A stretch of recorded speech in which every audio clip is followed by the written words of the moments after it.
So the next question I received was if there are any suggestions in creating an entourage. And I think that's a very fair question, and it's a very common issue among a lot of people. I don't know if you're in this particular situation, but I know a lot of parents, not particularly my own mom, but parents that with other entrepreneurs I interact with don't necessarily understand entrepreneurship, right? They don't understand self-ownership, and because they come from a generation where they could last 40 years at a job and have a pension and so on and so forth, then they believe in the corporate path and in the formal education levels and so on and so forth. So, sometimes even your family is not a supporter of what you're doing, even though that is the support you need the most. But let alone your friends, who are probably the ones that are going to give you the most negative criticism when you start to kind of take on entrepreneurship when you haven't done it before. So you see, we typically surround ourselves with people who have common sets of values and beliefs. And when we actually end up finding friends, they're our friends because we believe in the exact same things. Like, we like common things, like cars maybe, or we like luxury lifestyle, or we like smoking, whatever it is, right? We find people who have this common sets of values and beliefs, and therefore they become friends. Now, at that time they become friends, they have X amount of values and beliefs. But as you grow and as you become more entrepreneurial in nature, not everybody does at the same time. So it's like you're changing your values and beliefs. Because if you've actually seen Third Circle Theory and the video course I have on Udemy, you'd know that like the core essential of entrepreneurship is your belief system. And I've answered that in another video we had, but your belief system is really the key to becoming a successful entrepreneur. And so if you're tweaking your belief system, then trust me when I say your values are changing with it. And what ends up happening is a lot of your buddies or a lot of your entourage at that time may be fitting, but a lot of them won't evolve with you. And when they're seeing you progress out of their kind of life, like you're progressing from circle 1 to circle 2 to circle 3, and they're staying in a circle because they're not ready to progress yet, right?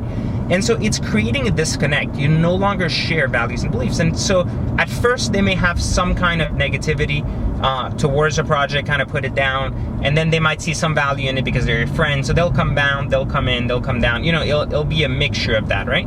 However, really where you'll find the most is that over time, if you continue to progress and they don't, you'll find yourself ultimately stuck in this mode where your friends are no longer going to see eye to eye with you. And so they're going to become negative people that are going to start distancing themselves from you. It's very, very normal, which is why early on in your childhood, like your childhood friends usually don't last forever, which is why your high school sweethearts very rarely become your wives, because at those times you haven't experienced enough of life to know what values and beliefs you stand for. You're simply evolving, observing, and continuously observing for more changes to bettering yourself. That's just the way the mind evolves. So when you have these sets of values that are constantly ever changing, it's hard to form like long-lasting friendships that last forever. So here's the key to having a good entourage, is to recognize not the values and beliefs that you have today, but the values and beliefs that you're heading for tomorrow, to match your friends and those that hang around your circle to your aspiration in the upcoming years. And I know this may sound very easy for me to say, and it's really not easy to do at all, but there is so much value in being able to forecast kind of where you want to be and ensure that those that you're associating yourself with are either there already or are people that are working to get there as well. This is why mastermind groups here in Academy are very popular, because people don't find that support elsewhere. And so they come to our masterminds because they're like, hey, look, my family's not going to support me. My friends are not supportive, so I don't have anyone else to talk to or to hear great thoughts from. So they come and they want to be surrounded by, other individuals who are in the academy that also kind of feel the same mindset. It doesn't have to be people that are much more successful than you. You can find about 10 to 15% of your entourage will naturally be people who want to mentor you, who are more successful than you. But the core of your entourage will not be all these like millionaires and billionaires who are all interested in you. That doesn't work that way. So they don't have similar values and beliefs, right? So you're not an asset to them, they're not an asset to you in that way, because you're not a match until later in your life. So in the earlier stages, it's good to find 10-15% of your friends to be those people you aspire to be like, to be people you can check in with from time to time, and for your core friends to be individuals who also share similar passions, but ultimately in the sense of where they want to be as well. So look at their forecast as well as your own, make sure they match, and then you can kind of invest more time in growing and building those relationships and forming a very useful entourage. Because a friendship is no different than a partnership. There's a give and take. And if you can't give or if you can't take from someone, then you got to consider, how is the partnership going to work in the long term? I mean, remember, you're saying to someone that you are going to give them value and receive value back. That's the point of a friendship. There's no point to a friendship if two idiots go and smoke a joint together behind like a 7-Eleven. That doesn't actually help a friendship. That's just two imbeciles doing something that has no potential worth on their future, right? But if these people share that common value and belief, then to them there is that value for that moment. But that can't be sustained through time.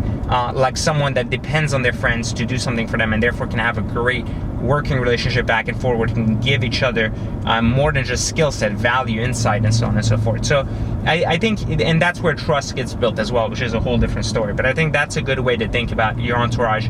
You know, try to focus on 15% of it being with people more successful than you, and the rest of them being people kind of at your level. And then, you know, you want to spend 10% of your time with people below you that are kind of ultimately not mentally as advanced that you're kind of mentoring or helping get to that next stage. You can do that, but don't waste a lot of time for that unless you're very successful. Because remember, as you interact with these people, your mindset will also deteriorate in a sense and have to lower itself to that level.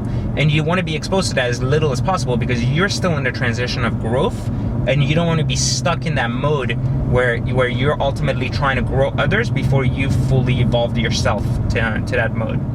Okay, so I was asked if there's another great program in the works based on someone, I guess, that read TCT and really enjoyed the framework.